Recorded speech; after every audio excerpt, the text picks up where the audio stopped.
그래서 오늘은 일단 뭐 인테르 나폴리 이야기, 이탈리아 얘기도 조금 해볼 거고요. 그 다음에 이제 저희 멤버십에 가입하신 분들은 또 아시겠지만, 이번에 한준희 위원님이랑 저랑 찍었어요.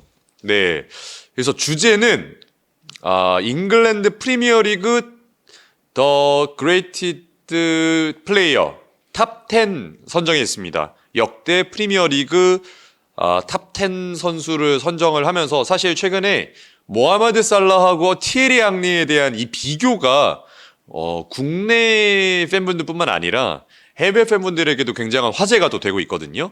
그러다 보니까 저희도 주제를 이제 조금 핫한 주제를 좀 선정해 봤고 10명의 플레이어를 선정하면서 이야기를 좀 나눴습니다. 근데 내용이 굉장히 재밌습니다. 특히나 이제 한준희 위원님의 이 박학다식한 내용과 또 좋은 정보가 많이 있는 이 멤버십 콘텐츠가 방금 촬영이 끝났거든요. 그 부분을 조금 기다리셨다가 올라오시면은 꼭 한번 보시길 바랍니다. 정말 재밌습니다. 네, 그래서 오늘 뭐 인테르 나폴리 얘기도 좀 하고 챔피언스리그 얘기도 챔피언스리그도 대진이 완성이 됐는데 자, 대진 한번 이미지 한번 띄워 주실래요? 네. 크로고스 님, 안녕하세요. 네. 지금 이제 챔피언스리그 대진을 좀 보면, 파리 생제르맹하고 리버풀이 만나게 됐습니다. 그리고 벤피카 바르셀로나. 벤피카 바르셀로나는 이제 리그 페이지에서 한번 만난 적이 있죠. 그때도 경기가 굉장히 재밌었는데, 이번에도 굉장히 재밌는 매치가 기대가 되고 있고요. 리벤지 매치가 됐습니다. 그리고 이제 다소 조금은 어떠한 운이 있는 대진이 형성이 됐는데 네 팀 모두 해볼 만한 대진입니다. 클럽 브리웨와 아스톤 빌라 그리고 도르트문트 대 릴.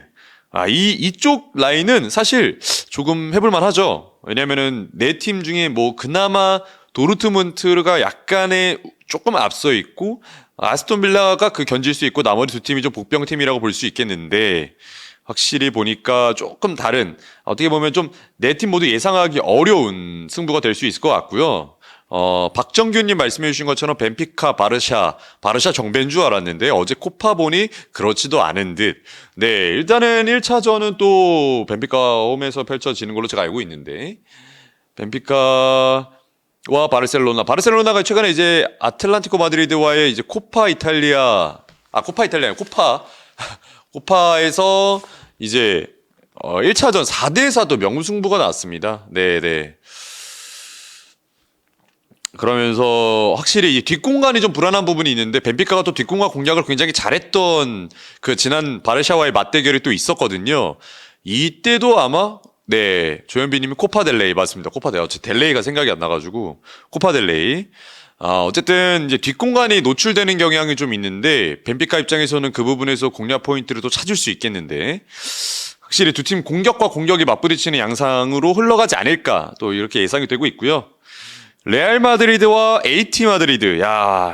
마드리드 더비가 결국에 완성이 됐습니다. 그때도 이제 마드리드 더비가 완성이 되면 굉장히 재밌을 것 같다라고 예측을 했는데 결국에는 마드리드 더비가 완성이 됐고 그 다음에 앞서서 박정규님이 계속해서 이제 걱정하고 계신 바이에른 뮌헨과 레버쿠젠의 맞대결도 굉장히 기대가 됩니다.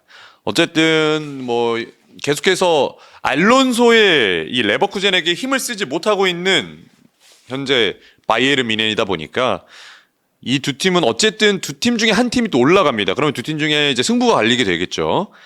어떤 팀이 올라갈지가 기대가 되고 이탈리아 팀들을 꺾고 올라온 네덜란드 에레디비지 팀들입니다. PSV와 페이노르트가 PSV는 아스널과 만나고요. 그 다음에 페이노르트는 인테르와 만나게 됩니다. 그래서 화요일날 축구장이 시간에 박찬호 위원님이 또 오시면서 페이노르트와 이제 인테르 이야기를 조금 하긴 했었거든요. 상대적으로 사실 조금 면면을 보게 되면은 강팀들의 대진 속에서 페이노르트를 만나게 된 것은 약간의 행운일 수도 있는데 PSV가 최근에 상승세가 굉장히 좋아요. 박정규님 말씀해 주신 것처럼 PSV가 최근에 그리고 PSV 세트피스 전술이 있거든요. 저도 PSV 중계를 이번 시즌 해봤는데 PSV 세트피스가 굉장히 대단한 모습을 보여주고 있습니다. 특히나 거기서 루크 더영 선수의 헤딩도 좋고 전술이 굉장히 다양해요. 세트피스 전술이. 물론 세트피스 하면은 아스날도 조보코프치가 있기 때문에 그 완성도가 굉장히 높은데 두 팀 간의 세트피스 대결이 제 생각엔 키포인트가 될 수도 있다고 봅니다. 그래서 아스날이 사고가 날 수도 있다는 것도 어느 정도 좀 일리가 있고. 네. USTASS 님이 레알은 세바요스 부상 이탈 그리고 벨링엄 징계로 홈이지만 승리 장담하기 어렵네요. 그렇게 말씀을 해주시는데 확실히 이제 세바요스가 지난 경기에서 부상을 당했어요. 레알 소시에다드와의 이제 코파델레이 경기에서 부상을 당하면서 세바요스에 대한 빈 공간을 또 어떤 식으로 메꿔낼지. 물론 모드리치가 나올 수도 있습니다만은, 모드리치가 나이가 있다 보니까. 그리고 세트피스는 아스날이죠. 네, 세트피스는 뭐 유럽 최고의 팀 중에 한 명인 아스날인데, 네덜란드 PSV도 눈여겨보시면 좋다는 말씀. 황희범 선수와 팀버는 그때쯤 출전 가능할까요? 근데 지금 보니까, 냉정히 말씀드려서 복귀가 좀 어려울 것 같아요. 네, 뭐 그때도 페이너로트 얘기를 하면서 저희가 이야기를 했었는데 뭐 3월 내에 복귀라고 했는데 지금 약간 기간이 좀 길어지고 있거든요. 특히나 황희범 선수 같은 경우는 복귀 시점이 제대로 잡히지 않았어요. 제가 알기로는. 그러다 보니까 황희범 선수의 출전은 아직 불투명하고 팀버 역시도 지금 현재 출전이 불투명한 상황입니다. 네. 최근 노팅엄전 보니 심각하던데요. 아스날에 대한 이야기도 이제 언제 한번 하면 좋은데, 아스날이 이제 그간 좋은 모습을 보여줬던 뭐 흐름이 있었지만 이번 시즌 조금 부침이 있는 모습. 아무래도 뭐 최전방 스트라이커에 대한 부재가 계속 느껴지고 있고, 뭐 하베르츠에 대한 제로톱, 하베르츠 최전방 스트라이커를 썼던 이 아르테타 감독이었는데, 하베르츠가 없는 가운데서 최전방 스트라이커에 대한 부재가 많이 느껴지고 있습니다. 미켈 메리노라는 카드를 쓰기도 하지만 확실히 전문 스트라이커가 있는 거 없는 건 다르고, 제 생각에는 사카가 빠진 가운데서 웨데고르의 영향력도 같이 떨어지고 있는데 이 부분도 좀 아쉽다고 전 생각이 들거든요. 아스날은 사실 지난 시즌의 페이스가 점점 올라오면서 아르테타 체제에서 전 지난 시즌의 우승 적기였다고 생각을 했어요. 그리고 뭐 이번 시즌 초까지만 해도 괜찮았는데 아르테타 감독에 대한 이제 안 좋은 의견들이 조금 나오고 있는 것도 사실입니다. 어떤 전술적인 부분에 있어서 고착이 되는 부분들, 그런 게 이제 어떻게 보면 과르디올라 감독의 성향을 조금 닮은 부분도 없지 않아 있고, 그러다 보니까 이 후반기에 안 그래도 미럴님 말씀해 주신 것처럼 아스날이 시즌 후반에 좀 아쉽네요라고 하는데, 시즌 후반에 아쉬운 페이스가 이번 시즌에 좀 이어지고 있습니다. 저는 좀 걱정되는 게 뭐냐면, 아스날 같은 경우에는 이런 게 조금 고착화되고 있어요. 시즌 후반에 안 좋은 페이스가 계속해서 좀 습관처럼 선수들에게 그러니까 선수들뿐만 아니라 구단 자체 습관처럼 녹아들어갈까봐 그게 좀 걱정되고, 특히나 이제 우승이란 대권에 도전했다가 뭔가 머무르게 된 게 지금 현재 2시즌 정도 됐기 때문에 이것도 사실 이때 한 번쯤은 타이밍상 한 번쯤은 뭔가 올라와 줬어야 됐거든요. 근데 그 부분도 좀 유지되지 못한 게, 아스날은 이게 뭔가 여기서 이제 좀 거꾸라진다면 저는 다시 조금 더 주춤할 수도 있을 것 같아요. 전체적인 시즌 흐름을 다음 시즌까지 본다면. 그래서 다음 시즌이 아스날 굉장히 중요할 것 같습니다. 아르테타 감독이 뭐 본인이 준비했던 형태가 있겠습니다만은 그거를 좀 넘을 수 있는 선수들의 개인 기량도 중요하고, 어떤 보강도 좀 필요해 보이고, 팀 전술 자체도 조금 더 높일 수 있는, 예전에 좋았던 모습도 유지하면서 조금 더 뭔가 퀄리티를 좋게 할 수 있는 뭔가 한두 가지 2-3% 정도가 더 가미가 돼야 되지 않을까. 그래서 아스날은 항상 전 그게 좀 아쉬웠어요. 뭔가 도전하다가 고꾸라지는 게 습관이 돼버리면 이게 팀의 어떤 정착이 될 수 있거든요. 아주 조금이라도. 근데 그거는 좋지 못합니다. 차라리 한번 우승을 해보고 약간 확실하게 고꾸라지는 게 나을 수도 있어요. 예. 그러니까 맨체스터 시티 같은 경우에 물론 좋다 나쁘다를 얘기하기 좀 그런데, 맨체스터 시티는 우승을 유지하다가 이번에 완벽하게 고꾸라지다 보니까 전면적인 개편을 해야 된다는 어떤 신호가 오거든요. 그러다 보니까 이제 어떤 나이가 많은 선수들을 빠르게 대체해야 된다는 이야기가 있고, 그러면서 어린 선수들의 대처가 돼야 된다는 약간 이런 흐름으로, 변화의 흐름으로 가는데, 이게 변화의 타이밍을 놓치면 오히려 더 깊은 수렁에 빠질 수가 있어요.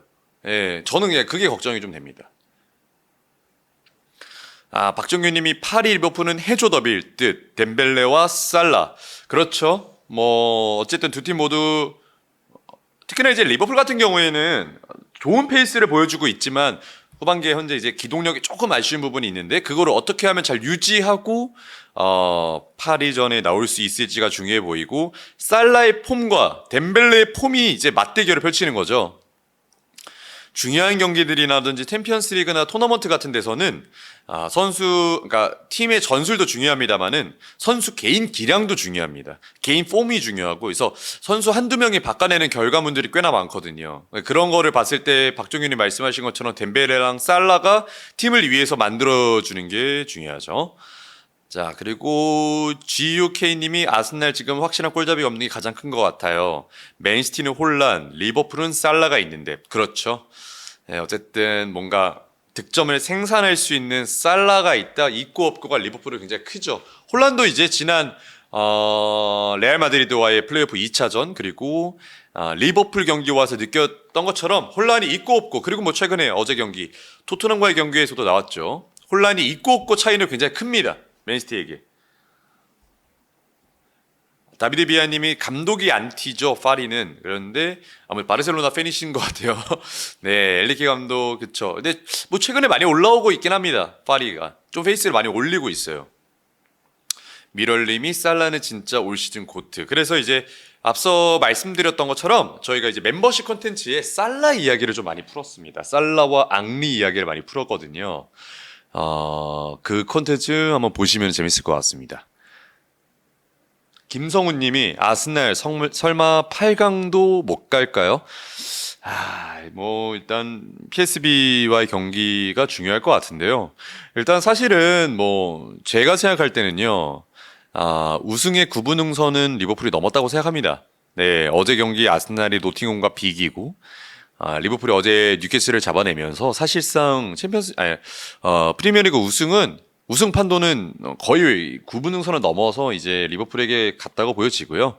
아스날 입장에서는 2위를 좀 수성하면서 PSV와의 상대를 좀 고민을 해봐야 될 텐데, 8강은 가는데 레알 월 AT를 만나면 힘들어지겠죠. 그렇죠. 네, 이제 레알하고 AT. 근데 뭐 그것도 그거지만 일단 한 경기 한 경기가 중요합니다. 네, 16강부터 잘 치르는 게 중요하고요. 최전방 스트라이커가 없기 때문에 이 열쇠를 풀지 못한다면은 아스날이 챔피언스 리그에서 오랜 수건을 풀기에는 좀 어려울 수 있을 것 같은데. 네, 빨간맛 얼굴님이 앙리면 벵거 시절인데 10몇 년 전인데. 오랜만에 들어보네. 맞습니다. 그래서 이제 한 위원님이 그 말씀 되게 많이 해주셨어요. 앙리 이야기. 예전에 앙리의 퍼포먼스. 저도 제가 느꼈던 앙리에 대해서 이야기 많이 했었고. 조현빈 님이 리버풀이 우승이죠. 네, 리버풀이 뭐 사실상 거의 우승의 구분응선을 넘었어요. 근데 제가 이제 뭐 리버풀이 이렇게 좋은 모습을 보여줬던 이유를 좀 되돌아보면은 사실은 저는 살라의 존재 의미가 굉장히 컸다고 봅니다. 결과적으로. 이게 왜 그러냐면 리버풀이 하는 축구 방식이라든지 아니면 팀의 전체적인 에너지 레벨이 시즌 전체를 봤을 때 풀로 유지되는 게 좀 어려울 수 있었어요.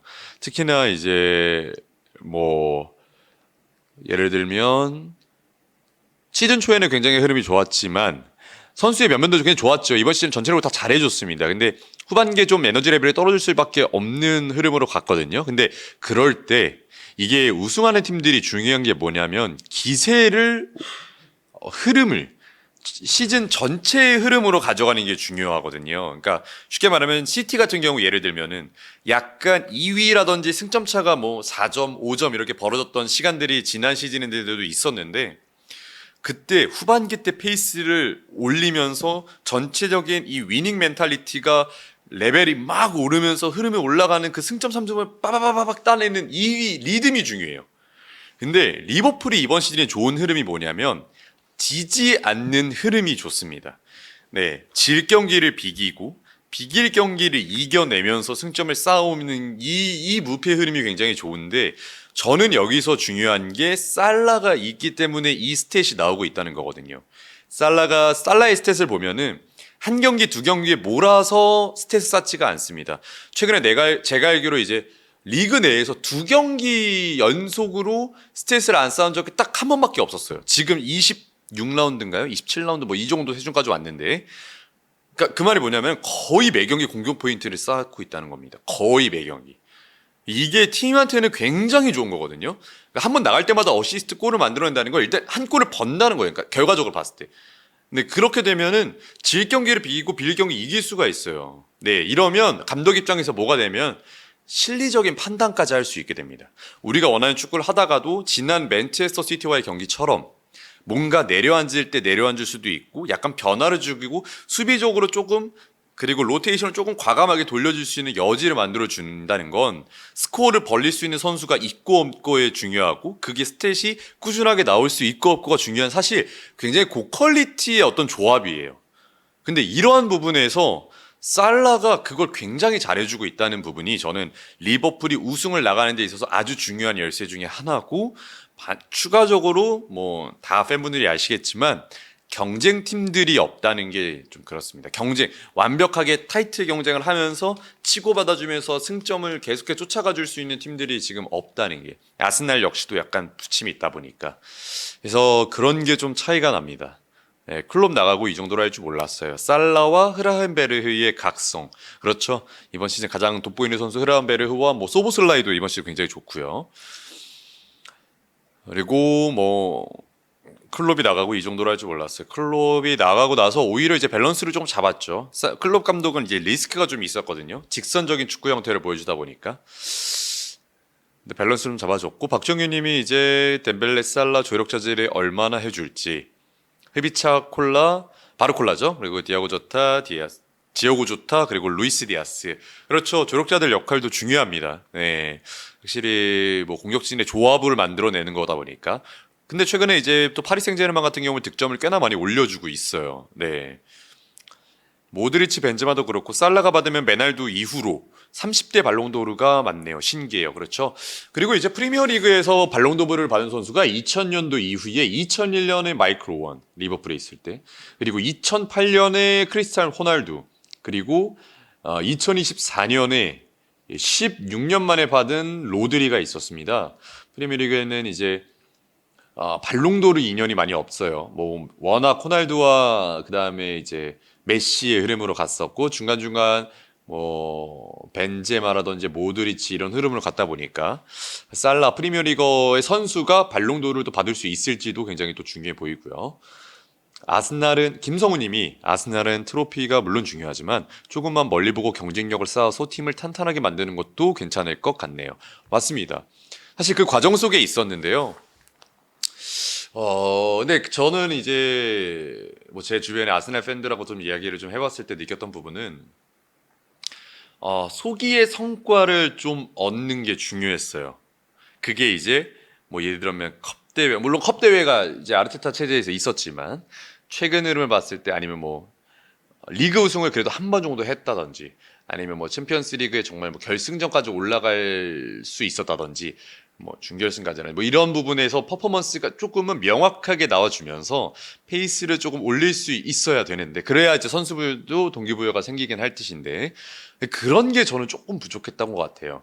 소기의 성과를 이제 구단 자체에서 어느 정도 목표하는 성과를 만들어줘야 이게 이제 그래야 조금 멀리 갈 수 있는 이 디딤발이 될 수 있거든요. 그러니까 멀리라는 건 결국에는 뭐 아스날의 팀의 명성을 봤을 때는 비기어 혹은 뭐 챔피언스리그 우승, 프리미어리그 우승, 뭐 연패, 뭐 이런 정말 프리미어리그를 휘어잡고 대대적으로 뭔가 명성을 다시 한번 유지할 수 있는 흐름으로 갈 수 있는 이 발돋움이 될 수 있는 성과들이 필요한데 그런 것들에 조금 아쉬움이 있습니다. 네, 그게 좀 이제 걱정이 좀 되는 거죠. 덴벨레의 주사위 6이 계속 뜰까요? 덴벨레가 요즘에 좀 좋긴 하더라고요. 덴벨레가 주사위가 자실 6이 뜨는데 저는 파리도 잘할 것 같습니다. 솔직히 말해서 파리가 꽤나 리버풀을 상대로 좀 괴롭힐 수 있을 것 같아요. 드리블 좋은 선수들이 많기 때문에 이 리버풀이 드리블 좋은 선수들 특히나 뭐 아놀드가 있고 로버트슨도 이전의 폼을 보여주는 게 아니다 보니까 양쪽 윙어들을 어떤 식으로 막아낼 수 있는 장치가 나올지 물론 코나테와 판데이크의 퀄리티가 매우 좋기 때문에 그 부분을 잘 막아주고 있지만 이 윙어들을 얼마나 잘 막아줄 수 있는 수비력이 유지가 되는 것도 굉장히 중요하다고 생각이 듭니다. 맨유 토트넘은 솔직히 리그로 유럽 대항전 가기 힘들어 보이고 유로파 올인해야 하나요? 네. 네. 유로파 올인해야 합니다. 그래야 선수들도 동기부여 생겨. 네, 그렇죠.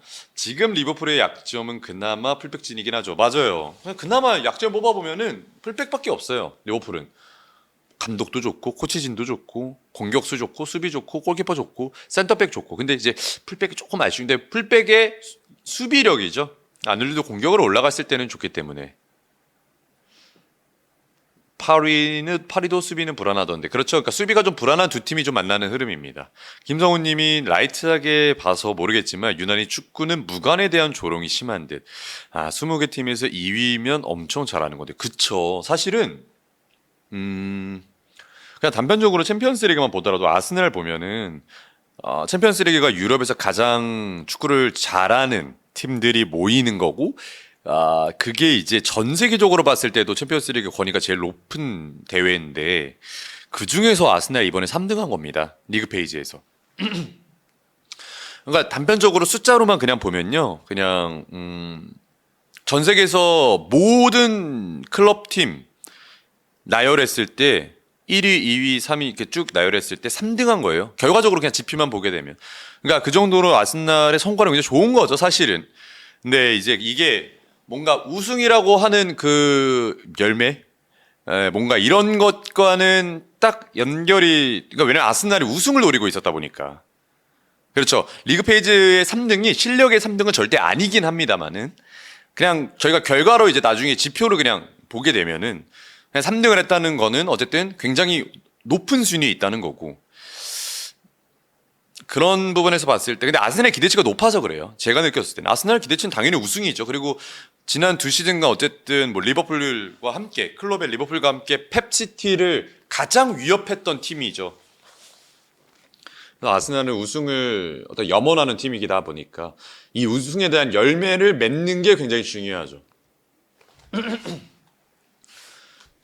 네. 로보가 참 5년만 젊었으면 그렇죠. 로버트스가 최근에 좀 아쉽긴 한데 보통 성적 최상위권인데 우승 못하면 센터포워드가 약한 경우가 많은데 케인이 있어도 무관이었던 토트넘.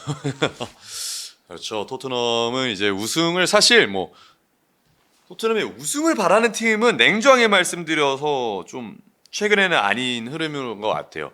그러니까 우승을 바랬다면 케인을 잡았어야 했고 조금 더 좋은 감독을 위해 그러니까 레비에 대한 이야기죠. 네.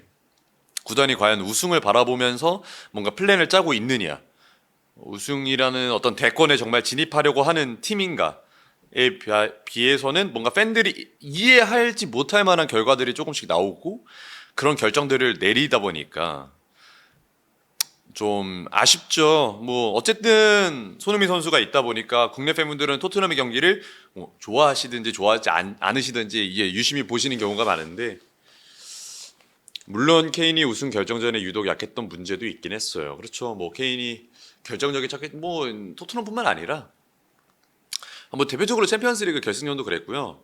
뭐 국가대항전에서도 그랬죠. 네, 프랑스와 유로 경기에서도 페널티킥 놓치면서 아무튼 뭐 약간 강팀들 특히나 아주 중요한 경기에서 조금 약한 모습이 좀 있긴 했었는데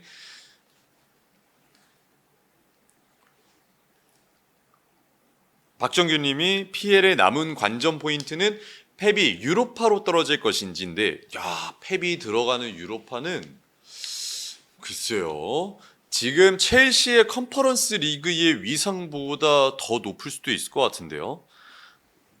근데 이제 뭐 개수가 일단은 지금 잉글랜드는 잉글랜드 팀하고 맞부딪히는 경우가 없습니다. 지금 보시면 잉글랜드가 개수가 제일 좋아요. 전체적인 개수에서 지금 리버풀은 8위 만나고요. 아스톤 빌라가 클럽 브리에 만나고요. 근데 여기가 중요한 게 스페인 팀은 스페인하고 만납니다.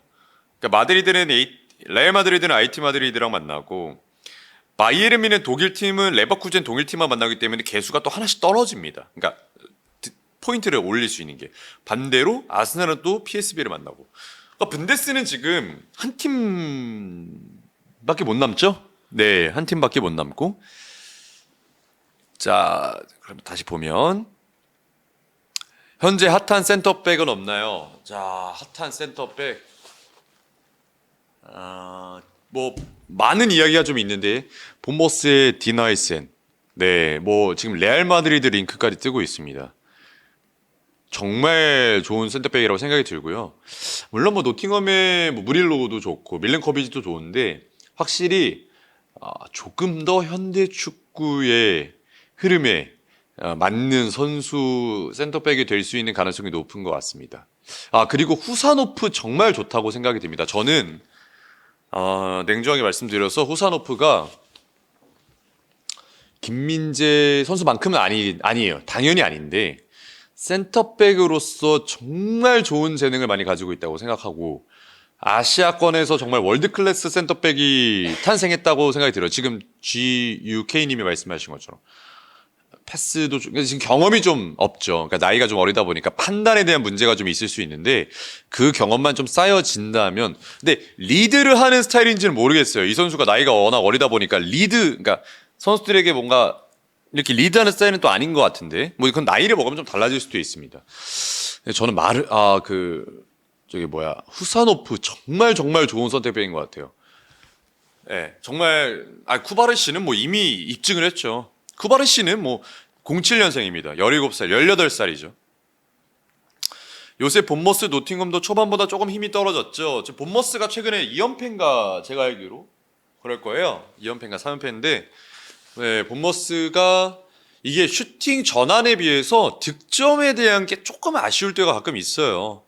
네, 그래서 최근에 좀 패배가 있고 노팅엄도 그러니까 이게 아무래도 이제 상대적으로 안정화됐다라고 볼 수 있느냐의 문제입니다. 네, 이게 강팀의 조건은 안정화인데요. 우리가 퍼포먼스가 좋을 때 120%가 나올 때도 있지만 조금 안 좋으면 90에서 100 사이는 유지가 돼야 돼요. 100이 본전이라고 치면은. 아니 뭐 80까지? 그러니까 이 스펙트럼이 좀 좁아야 강팀의 어떤 자격 조건이라 저는 생각이 들어요. 못할 때랑 이 잘할 때. 근데 본머스나 노팅엄 같은 그리고 뭐 뉴캐슬은 조금 그래도 안정됐지만 본머스, 노팅엄 같은 팀들은 이 기복이 좀 큽니다. 그러니까 잘할 때는 막 120, 140까지 올라가요. 능력치가. 퍼포먼스가. 근데 안 좋을 때 막 갑자기 30, 30은 너무 떨어졌나? 70, 그러니까 기복이 너무 심해요. 저는 이게 강팀의 조건이라고 생각이 들기 때문에 힘이 떨어질 때가 있고 흐름을 걷잡을 수 없을 때가 있어요. 이렇게 조금 또 뚝뚝 떨어지면은 뭐 언제 그랬냐 싶을 정도로 밑으로 많이 떨어져 있을 때가 있거든요.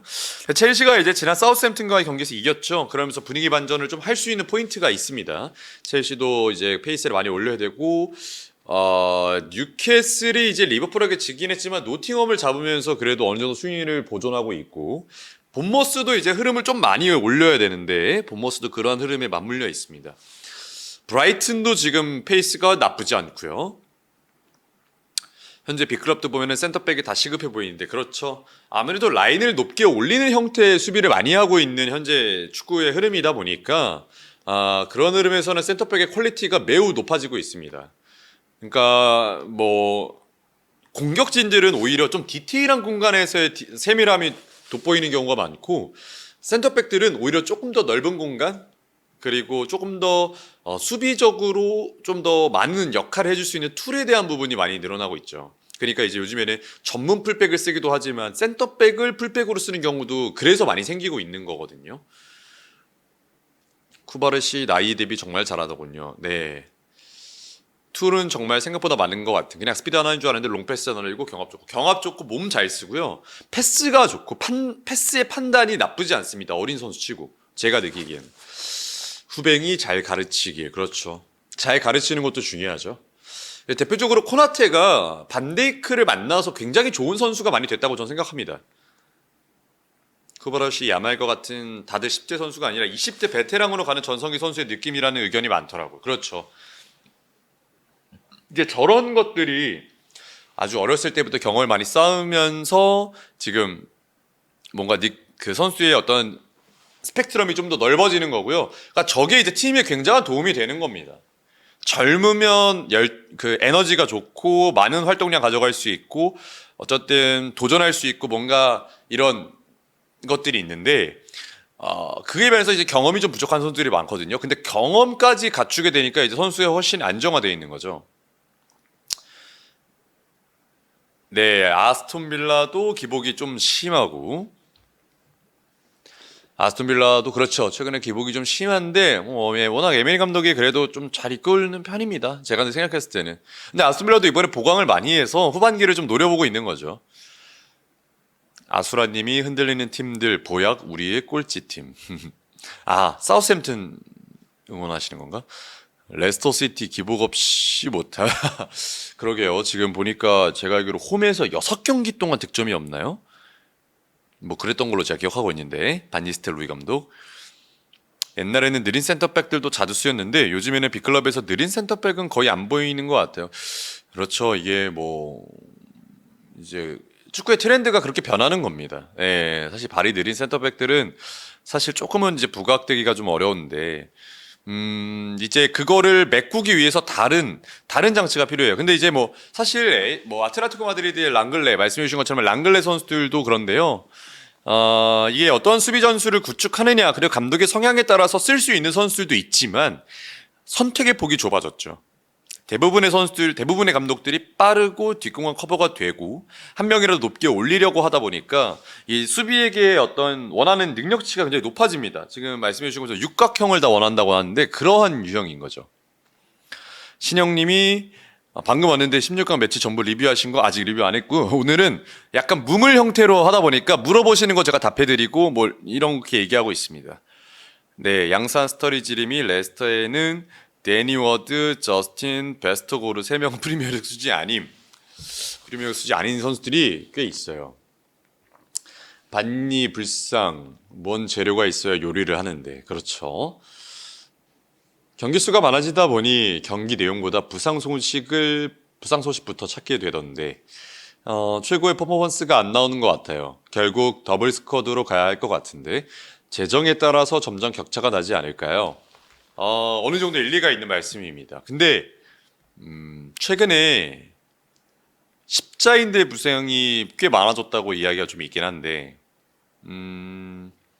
제가 비교 자료를 좀 본 적이 있는데 십자인대 부상이 그렇게 많이 늘진 않았어요. 오히려 이제 햄스트링 부상이 많이 늘어났죠. 네. 그래서 부상이 사실 더블 스쿼드는 이제 거의 좀 필요해지는 걸로 어쩔 수 없이 되고 있는 것 같고요. 체력 관리를 해줄 수 있는 선수들을 얼마나 쓸 수 있느냐. 그리고 그러면 선수의 기용폭이 어떻게 되겠어요? 뭔가 좀 다양한 위치에서 뛸 수 있는 선수들이 더욱더 부각을 받을 겁니다. 뭔가 제한적으로 뛸 수 있는 선수들은 생각보다 위치를 많이 잃을 가능성이 높아요. 랑글레는 알레띠랑 딱인데 그래도 미드필더진들이 커버 수비를 많이 해주니. 네. 신영님, 레알 꼬마 어디 우위로 보시나요? 저는요,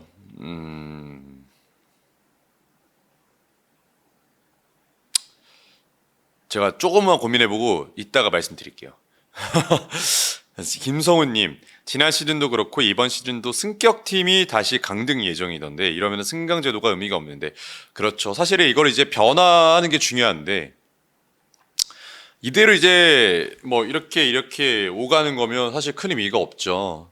물론 이제 뭐 미드에 있는 팀들이 또 올라오다 보니까 변화가 되긴 합니다만은 맥케나 감독도 굉장히 핫한 감독이었고 뭔가 주목을 많이 받았던 감독인데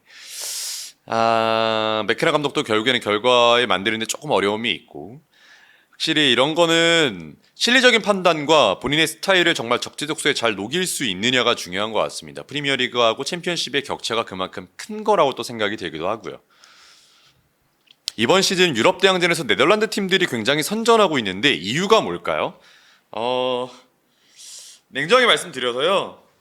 페이르노르트는 슬롯에 남은 선수들 중에서 프리스케 감독이 유럽 대항전에서 퍼포먼스가 좋았는데 팀버와 황인범의 라인이 생각보다 굉장히 잘했고 산티아고 히메네즈라는 스트라이커가 굉장히 잘해줬습니다. 그리고 파이샹과 하지무사의 영향력이 굉장히 좋았기 때문에 거기서 뭔가 스탯을 잘 쌓았던 거. 근데 사실은 페노트는 밀란한테 지는 흐름이었어요. 이거는 사실 뭐 저는 실력으로 이겼다기 보긴 좀 어렵고요. 솔직히 냉정하게 말씀드려서 축구장이 때도 이야기했지만 밀란의 테오가 망친 겁니다. 네, 이건 테오가 좀 망쳤다고 보여집니다. 그리고 이제 PSV 같은 경우는 저는 냉정하게 말씀드려서 유벤투스를 제가 이번 시즌에 깊게 좀 보고 있거든요. 유벤투스가 못해서 진 겁니다. 네, 그리고 PSV가 잘해요. PSV가 굉장히 그 전술적으로도 좋은 부분이 많이 있고요. 그다음에 부분적으로 세트피스도 굉장히 좋고 선수들의 어떤 활동 폭이라든지 아니면 선수들이 좀 잘 활용해 줄 수 있는 감독의 지략 전술도 굉장히 팀에 잘 녹아져 있습니다. 네, 그래서 저는 유벤투스가 오히려 약간 위태위태했었거든요. 그러니까 흐름 자체가. 그러니까 뭐 득점을 만들어내면서 승점을 계속 쌓았던 흐름이 있긴 했습니다만은 유벤투스는 뭐 어제 앰플레이 졌거든요. 페널티킥으로. 모르겠습니다. 티아고 모타 감독. 좀 누군가 크게 한번 이야기를 해줘야 될 것 같아요. 예. 망할 테오. 네덜란드 리그는 세리에가 부흥시킨 거. 유벤투스 참 특이한 팀이구나. 현 위치 어디서 뛰는 건 발베르가 정말 최고예요. 그렇죠. 발베르다가 정말 좋죠. 세리에가 떠먹여졌구나. 세리에 챔피언스리그 본선 강했는데. 그러니까 저는 세리에가 뭐 지난 챔피언스리그도 그랬고 이 유럽 대항전에서 특히 컵 대회에서 UEFA 주간 대회에서 좋은 성적을 보였던 경우가 많은데 단판 승부에 강한 면모가 좀 있다고 저는 생각을 해요. 이거는 그냥 냉정하게 말씀드려서 이게 왜 그러냐면 이탈리아 내에 축구하는 팀들의 성향을 보면은 한 20개 팀 중에 10개 팀이 기본적으로 3백을 씁니다. 그러니까 3백을 쓰는 게 3백을 통해서 그냥 10백으로 내어앉는다를 말씀드리고 싶은 게 아니고요. 3백을 기반으로 한 빌드업 축구를 만들어내고 3백을 기반으로 한 축구, 공격 축구를 만들어내는 게 세리의 대표적인 색깔이에요. 왜냐하면 이전에 이제 인테르도 3백을 지금 인테르도 3백 쓰고 있고 그 다음에 유벤투스도 원래 3백을 썼었고 밀란도 3백을 그러니까 3백을 굉장히 많이 쓰는데 지금 보면은 아스날이 3백을 쓰나요? 리버풀이 3백을 쓰나요? 안 그러거든요. 바르샤 그러니까 빌드업 시에는 변형 3백을 쓰기는 하죠. 근데 아예 수비적으로 3백에 대한 이 시작 라인을 그렇게 만드는 팀들은 생각보다 많이 없어요. 근데 저는 이게 뭐의 장점이 있냐면 그러니까 리그 전체로 보면은 약간 수비 지향 쪽으로 갈 수는 있습니다. 왜냐하면 인원이 많이 배치되잖아요. 수비 시에 5백을 만들거나 혹은 6백을 만드는 경우가 많다 보니까. 그래서 리그 전체로 보면은 득점이 좀 많이 안 터지네. 오히려 좀 재미가 없네라고 생각이 들 수도 있는데 이 단판 승부에서는 수비력이 굉장히 중요하거든요. 근데 수비력에 있어서 이 세리에 팀들이 기본적으로 탑재되는 이 스탯이 있어요. 3백을 기반으로 하다 보니까 정말 질고 약간 뭔가 끈적끈적한 수비를 많이 만들어내거든요. 그리고 뒷공간 노출을 생각보다 많이 안 내줘요. 그러다 보니까 그러한 부분에서 아탈란타부터 해가지고 지난 시즌 좋았던 그리고 유럽 대항전에서 퍼포먼스가 좋았던 팀들의 어떤 느낌이 그런 단판 승부를 잡아내는 걸 굉장히 잘합니다. 특히 이탈리아의 감독들도 성향이 그래요. 수비가 단단하고 공격하니까 오히려 더 효율적으로 바뀌고 지지하는 축구, 지금 말씀하신 지지하는 축구를 뭔가 보여주는 퍼포먼스가 있다 보니까 오히려 상대하는 팀들은 약간 라인을 올린다든지 변형을 만든다든지 그러면서 이 변형을 만들게 되면 어쨌든 그 공간이 수비적으로 노출이 되는 거거든요. 그러니까 리스크를 먼저 보여주는 다른 리그들 근데 대신에 공격력은 보다 화려할 수 있죠.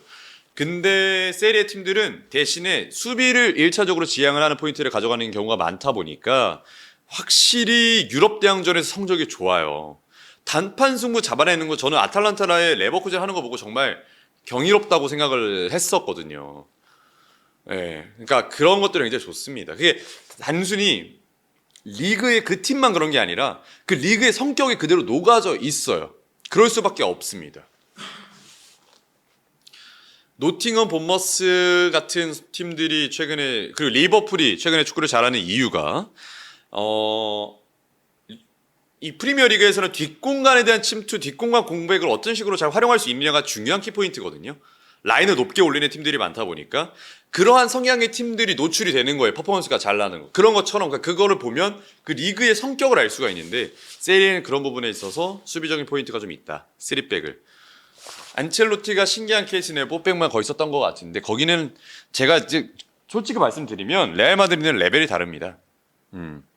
레알 마드리드는 4백을 기반으로 하기도 하지만은 뭐 3백을 쓸 때도 있고 수비시에는 5백까지 내릴 때도 있고 뭐 여러 가지를 장치를 쓰긴 하는데 공격적으로 워낙 퍼포먼스가 좋은 선수들이 많아서 부분 전술이 생각보다 많이 없어요. 그러니까 저희가 느낄 수, 그러니까 저희가 더 디테일하게 찾아보면 있겠지만 뭔가 이게 조합 플레이를 만들어 나가는 게 감독의 어떤 플랜인 건가는 아니지만 어쨌든 결과를 안첼로티 세리에 시절 네 밀란 시절 다야 잘했죠.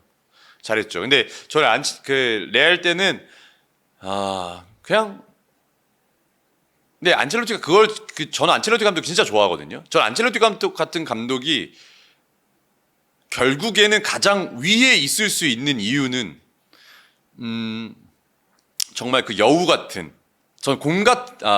여우 같은 곰이라고 말하는데 정말 여우 같은 그 퍼포먼스가 있습니다. 딱 선수 딱 위치만 딱 조정해주고 뭔가 공격 방향만 살짝 설정해주는 그러한 이 조합이 퍼포먼스가 굉장히 잘 나는 거죠. 그러니까 과정과 결과를 모두 이야기를 하는 게 많지만 사실 과정의 이유가 뭐 여러 가지가 있습니다. 과정을 통해서 더 큰 대업을 위해서. 근데 저는 결과가 쌓이는 거는 그만큼 또 중요하다고 생각합니다. 과정이 있고 결과 없는 것보다는 저는 과정이 좀 미비하더라도 결과를 얻어 나가면서 점진적 발전을 하는 게 훨씬 더 가치가 높다고 생각하는 편입니다. 저는 개인적으로. 콘세이사 감독 최근에 좀 흔들리게 하는 것 같은데 폰세카보다는 낫지 않나요? 네. 한 100배 정도 나은 것 같습니다. 제가 느끼기엔. 폰세카는 뭐 지금 이제 리그왕으로 또 갔잖아요. 가장 중요한 건 선수단 장악이죠. 선수단 장악을 할 수 있느냐 없느냐. 근데 폰세카는 그 부분에서 그러니까 저는 싸워서 나가면 싸워서 나갔지. 콘세이사 감독이 성적이 부진해서 쫓겨날 것 같지는 않아요. 네. 색깔을 만들어가는 과정이고 콘세이사는 아직 부임한 지 얼마 되지 않았기 때문에 밸런스도 잘 잡는다고 들은 듯. 곰의 탈을 쓴 여우. 제가 목소리를 좀 낮춰서 얘기할게요. 안첼로티는 전술적 강점보다 선수단 관리가 좋은데 최근 레알은 잡음이 없어요. 그렇죠? 레알은 잡음이 없는 게 가장 중요한 거죠. 폰세카는 아예 깜냥이 다른 감독이기도 하고 그렇죠. 폰세카랑은 아예 깜냥. 콘세이상은 이미 본인이 포르투에서 나올 때 싸우고 나왔고요. 빌라스 보야스랑 구단주. 본인의 수석코치 브루노라는 수석코치가 있는데 그게 이제 포르투를 이어받았는데 포르투가 이번 시즌 굉장히 좋지 않습니다. 브루노 감독이 결국에 잘렸고요. 안세미 감독이라는 감독이 아르헨티나 출신 감독이 와서 지금 포르투를 이끌고 있습니다. 이미 포르투는 많이 좀 내려오고 있어요. 이번 시즌은. 그 정도 선수들 관리하는 거 쉽지 않을 때. 그렇죠. 다 최고라 느끼는 선수들이 있는데 그렇죠. 그러니까 다 최고라고 느끼는 선수들을 통합하는 거는 저는 안첼로티 말고 그 어떤 감독이 더 잘할 수 있을까요? 이거는 전술적으로 짚어주는 것보다 훨씬 더 그러니까 더 중요한 부분인 것 같습니다. 제가 느끼기에. 저 안첼로티 진짜 좋아하거든요. 그러니까 저 감독을 좀 좋아해요. 감독에 대한 호불호가 좀 있는 편인데 저는 안첼로티 같은 감독 진짜 좋아합니다. 약간 전술 공부나 이런 걸 좀 많이 하는데 그리고 전술적 요소를 좀 많이 보려고 해요. 그러니까 제가 뭐 전술을 갖다가 막 너무 막 알거나 막 전술로 논문을 쓰거나 이런 건 아닙니다만은 경기 흐름에 미치는 전술적 포인트를 보는 걸 좋아해요. 제 스스로도. 그래서 그런 부분을 중계에 대해도 많이 이야기하는데 약간 안첼로티 감독 그 위에 있는 느낌이에요. 그냥 그래 뭐 그런 걸 해봐. 나는 그냥 요거만 해주면 애들이 알아서 해. 예, 이런 느낌입니다. 그래서 확실히 선수들도 선수 개인의 퍼포먼스가 더 끌어올라지잖아요. 그러다 보니까 훨씬 더 선수들도 하는 동기부여 맛이 있어요. 이게 벨링엄에게 뭐 여러 가지 부여 역할을 주긴 하지만 그 여러 가지 역할이 벨링엄이 다 할 수 있는 것들을 약간의 풀어주는 느낌이 좀 있거든요. 너 이렇게 해서 이렇게 그냥 해봐. 약간 이런 느낌으로. 뭐 너 여기서 이렇게 해가지고 무조건 이쪽으로 주고 뭐 이런 느낌이 아닙니다. 그래서 오히려 선수들도 더 동기부여가 되는 경향이 있는 것 같아요. 그렇죠. 로테이션 활용해서 소세지 원정을 이긴 안감도 맞습니다. 오늘도 로테이션 앤드릭이 골 넣었는데 스포르팅 아모린 감독도 떠나고 포르투 콘세이상도 떠나고 포르투갈 리그 유럽 대항전 성적이 어떨지. 지금 이제 포르투갈 팀이 벤피카밖에 안 남아 있는데 말씀해주신 대로 스포르팅 그리고 포르투 말고 최근에 벤피카가 제일 잘합니다. 리그만 보더라도. 제가 1인가? 제가 지금은 정확하게 파악이 안 되는데 벤피카 브루노 라즈 감독이에요. 그 예전에 그 울버햄튼에 있었던 황희찬의 감독이었던 그 뭐지? 그 예능 프로에도 나온 걸로 제가 알고 있는데 나는 솔로인가? 네네. 안첼로티 추아마니 썰이 웃겨요. 너 센터백 뛸래? 싫으면 벤치야. 해서 결국 센터백 뛰게 했다는. 그렇죠. 그러니까 그런 것도 잘하는 거죠. 네. 뛰 싫으면 벤치야. 안첼로티가 1314 챔피언스 우승 전에는 레알은 선수단 불안하 스타 선수와의 감독의 알력으로 뉴스가 심심치 않던 팀이었는데 그렇죠. 또 그런 것도 좀 있었죠. 그러니까 레알 마드리드는 어쨌든 별 중에 별이 모이는 팀이잖아요. 가장 슈퍼스타들이 모이는 팀인데 사실 이 팀은 그러니까 조합만 잘해줘도 어느 정도 퍼포먼스가 납니다. 근데 반대로 얘기하면 그 조합은 연구와 분석으로 할 수 있는 건 아니에요.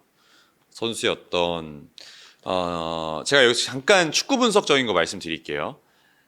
우리가 생각하는 이 축구 지능이 있잖아요. 축구 지능, 그러니까 뭐 흔한 속된 말로 뇌지컬이라고 하죠. 축구 지능이 피지컬과 다른 부분이라고 생각하시는 분들이 꽤나 많은데요. 사실 피지컬의 일부분입니다. 네.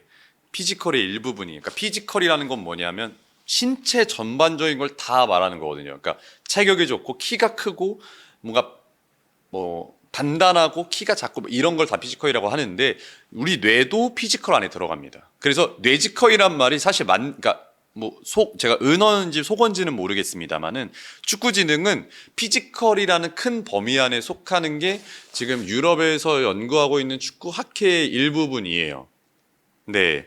그러니까 그 말은 뭐냐면은 피지컬 그래서 선수단 관리에서 이 뇌지컬을 관리하는 게 피지컬 관리의 일부분에 들어갑니다. 네. 신체적. 그러니까 심리적인 건 없는 거예요. 축구에서 사실은 저희가 막 뭐 이 선수가 심리가 위축돼서 뭐 이런 것들이 사실 있지만 그런 심리적인 뭔가 그러니까 우리가 말하는 F에 대한 거 있잖아요. F. 흔히 말하는 MBTI. F를 축구 논문적으로 축구 연구학에서는 고려하지 않습니다. 고려하지 않는 트렌드가 더 많아지고 있어요. 네. 그러니까 그 말은 뭐냐면 심리적인 부분은 축구 분석적으로는 영향을 절대 줄 수 없다. 네, 그 부분에 입각을 하고요. 그러다 보니까 이 뇌지컬, 그러면 이 사람이 이 순간에 이 판단을 하냐 못하냐의 그냥 기준을 잡는 거예요. 네. 그래서 이게 뇌지컬이 떨어지는 건 피지컬이 떨어진다고 얘기하는 논문도 많아요. 그래서 우리가 생각하는 피지컬은 이 전반적인 걸 다 활용한다. 근데 이 피지컬을 관리한다는 게 왜 얘기가 나왔냐면 안첼로티가 이 전체적인 선수단 관리부터 해서 이 뇌지컬이 포함한 피지컬 관리가 좋다는 이야기가 있더라고요. 수미를 강제로. 네. 극호사에게는 극호사가 누구죠? 네. 그리고 이제 레알 마드리드, AT 마드리드 얘기했는데 저는 레알 마드리드 AT 마드리드가 올라갈 것 같습니다. 죄송합니다. AT 마드리드가 올라갈 것 같습니다. 유리들이 뭔가 축구 지능이 좋은 선수들이 왜 이렇게 많은 느낌이지? 그렇죠. 약간 뭐 그런 경향이 좀 없지 않아 있긴 한데 그래도 그러니까 사실 근데 반대로 얘기하면은 피지컬 좋은 선수들이 뭔가 이렇게 약간 그러니까 피지컬 신체 조건이 좋은 선수들이 축구 지능이 좀 떨어진 선수들도 많고 이게 두 개 같이 있는 선수가 굉장히 많죠. 아, 그코사가 그나브리 코망 사네 미난 합주금 15억이 넘는 3인방을 말해서 그코사라 그래요. 아, 제가 이제 미넨 경기를 제가 보긴 하는데 뭐 중계 중에 그런 말이 나오는 건 아니니까. 아, 그런 게 또 약간의 그 팬들 중에 있나 보네요. 근데 그나브리 코망 사네 이름만 들어도 좀 웅장해집니다.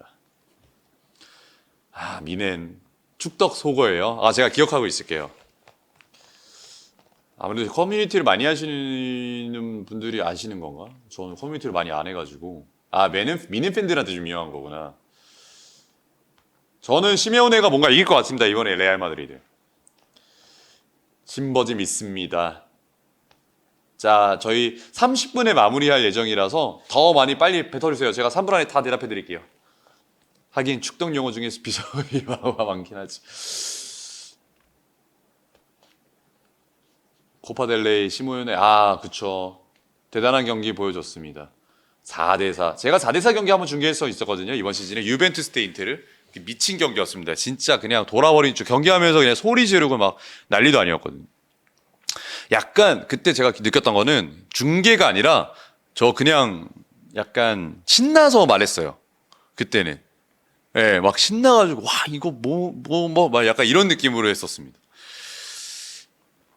아틀레티코 부상자가 거의 없는데 레알은 수비지. 저도 그것 때문에 그랬습니다. 사실은 뭐 감독들 대결은 사실 제가 평가 대상은 아닌 것 같아요. 워낙 대단한 명장들이고. 근데 수비 차이가 좀 날 것 같아요. 수비 차이가. 공격은 두 팀 다 좋아서 수비 차이가 좀 날 것 같습니다. 오, 그 경기 역대급. 근데 그 경기 진짜 재밌습니다. 진짜 그냥 스토리가 재밌었어요. 데르비 d'Italia 재밌습니다. 세리에도 재밌고. 이제 인테르 나폴리 이야기 잠깐 하면은 인테르 나폴리가 이제 우승권이죠. 우승 대진입니다. 이번 시즌 세리에에서. 네, 그래서 이 경기에서 이기는 팀이 결국에는 우승할 가능성이 높은데 나폴리가 지난 코모와의 경기에서 지면서 순위가 역전이 됐어요. 그래서 인테르가 더 좋은 어떤 상황으로 좀 올라왔고, 인테르는 비기기만 하더라도 굉장히 좋죠. 사실은 비기기만 하더라도 어쨌든 순위는 유지할 수 있다 보니까. 그러다 보니까 나폴리가 더 거세게 몰아붙일 가능성이 높고요. 우승의 어떤 판도를 결정짓는 이번 세리의 정말 중요한 맞대결입니다. 제가 중계하지는 않습니다. 저는 중계 안 합니다. 저는 유벤투스 경기 중계하고요.